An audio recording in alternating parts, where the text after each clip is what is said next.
The Pittsburgh Steelers are at a crossroads this offseason, and no position is more critical to their future than quarterback. After yet another disappointing playoff exit, this time a 28-14 beatdown by the Ravens in the wildcard round, Steelers fans are tired of the same old story. Make the playoffs only to get smoked in the first round. The quarterback situation is the elephant in the room, and it's time to address it head on. Will it be Justin Fields, Russell Wilson, or someone entirely unexpected like Aaron Rodgers or Sam Darnold? Let's break it all down position by position and lay out what the Steelers need to do this offseason to finally take the next step. But before we get into everything, I would really appreciate it if you would drop a like and subscribe. It only takes 5 seconds, plus you can always change your mind. We are on the road to 50,000 subscribers, and with your support, I believe that we can get there super fast. Alright, the Steelers quarterback situation is as murky as it gets. Justin Fields started the 2024 season strong, leading the team to early wins, and Russell Wilson continued it, but his late season collapse was brutal. Over the final 5 games, Wilson looked like a shell of his former self, failing to score more than 18 points in any of those games and ultimately costing the Steelers a shot at a deeper playoff run. Justin Fields, on the other hand, showed flashes of potential in his 6 starts, going 4-2 and adding a dynamic element with his legs, but is he the long-term answer? That's the million-dollar question. Owner Art Rooney has made it clear that the team's preference is to bring back either Wilson or Fields, but neither option feels like a slam dunk. Russell Wilson will be 37 next season, and his declining play makes him a risky bet, while Fields, despite his upside, still has question marks about his consistency as a passer. And then there's the wild card, Aaron Rodgers. Rumors are swirling that Rodgers could be available if the Jets decide to move on, and while it's a long shot, the Steelers could make a play for him if they're willing to part with some draft capital. And then Sam Darnold is another name to watch, as he showed promise with the Vikings last season, but he also choked in the playoffs. And I feel like there are teams interested in Darnold, but he's got to be realistic. Nobody wants to give him $30 million. The Steelers do need to make a decision sometime soon, and it's not just about who starts under center, it's about building an offense that can support them. Whether it's Wilson, Fields, or someone else, the Steelers must prioritize surrounding their QB with better weapons, and especially O-line depth. And speaking of weapons, let's talk about George Pickens. The talented but mercurial wide receiver is entering the final year of his rookie contract, and his future in Pittsburgh is far from certain. Pickens has all the talent in the world, and I think we all know that. His one-handed catches and explosive plays are nothing but jaw-dropping, but his antics and immaturity have become a distraction. From sideline outbursts to questionable effort on the field, Pickens has worn out his welcome with some in the organization. The Steelers have a tough decision to make. Do they extend Pickens and hope he matures, or do they trade him while his value is still high? If they choose to end things, they could potentially land a second-round pick or something like that and use it to address other needs, but losing Pickens would leave a massive hole in the receiving core, especially with Calvin Austin better suited for the slot and no clear wide receiver 2 on the roster. The Steelers need to make a splash in free agency or the draft to find a reliable complement to whoever lines up opposite of Pickens or replaces him. And like I said, no matter who's under center, the Steelers have to fix their offensive line. Broderick Jones and Troy Fautanu are promising young tackles. The interior line remains a weakness. Dan Moore Jr. and James Daniels are likely gone in free agency, leaving holes at guard and center.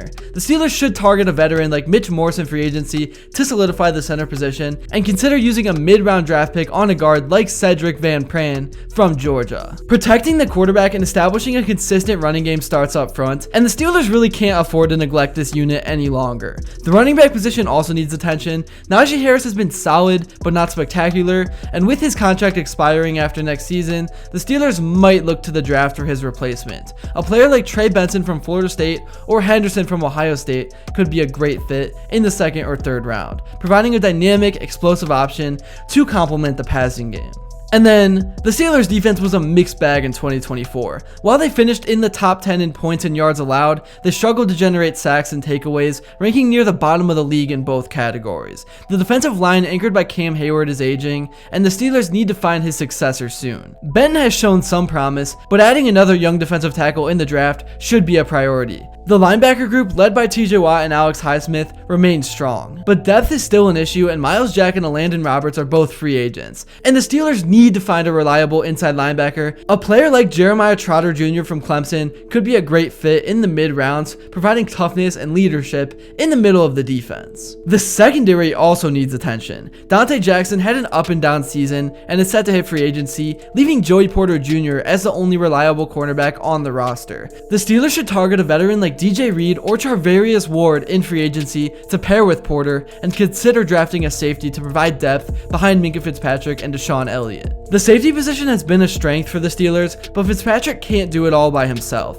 Adding a versatile playmaking safety like Javon Bullard from Georgia in the draft would give the defense a much needed boost. The 2025 NFL Draft is a chance for the Steelers to address multiple needs and set themselves up for long-term success. With 8 picks, including a first-rounder, the Steelers have the ammunition to make a splash, and if the Steelers don't land a veteran like Rodgers or Darnold, they should consider drafting a developmental QB like a Will Howard or a Jackson Dart in the mid to late rounds. And whether or not Pickens stays, the Steelers need to add a dynamic playmaker at receiver. A guy like Aeneas Smith from Texas A&M could be a good day 2 target, but finding a long-term replacement for Hayward should be a top priority. A first-round pick on a player like Newton from Illinois would be a smart move, and adding depth and competition at cornerback is a must, as I've said a million times. A player like Damani Jackson from Alabama could be a steal in the mid-rounds. This really is a critical offseason for the Steelers. They have the pieces to be a contender, but they need to make the right moves to get over the hump. The quarterback situation is the biggest question mark,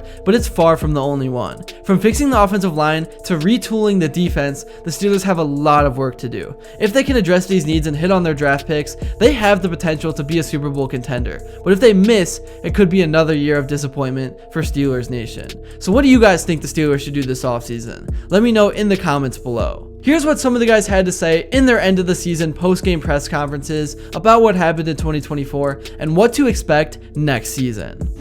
We've been eliminated from the single elimination tournament. And so for us, it's about assessing the reasons why, do an assessment of every component of what it is we do here, in the manner in which we do it. But we're at the very infancy of that. It comes to a screeching halt in this business. And those of us that have been in it for a long time kind of understand that. But we also understand that moving forward happens pretty quickly. And so, you know, since Saturday night, that's what's been going on behind the scenes here. The very beginning stages of assessing what transpired and why. Certainly is disappointment in that. But there's also lessons and information within that. And so we're going through some procedural things that allow that information to come, you know, to rise to the surface and to be hopefully utilized for the foundations of 2025. That's all I got for this video. Thank you all so much if you made it to this point, and if you enjoyed and haven't yet, please be sure to drop a like and subscribe, because your support truly does mean the world. And also, let me know what you would like to see next, and until then, I will see you all later.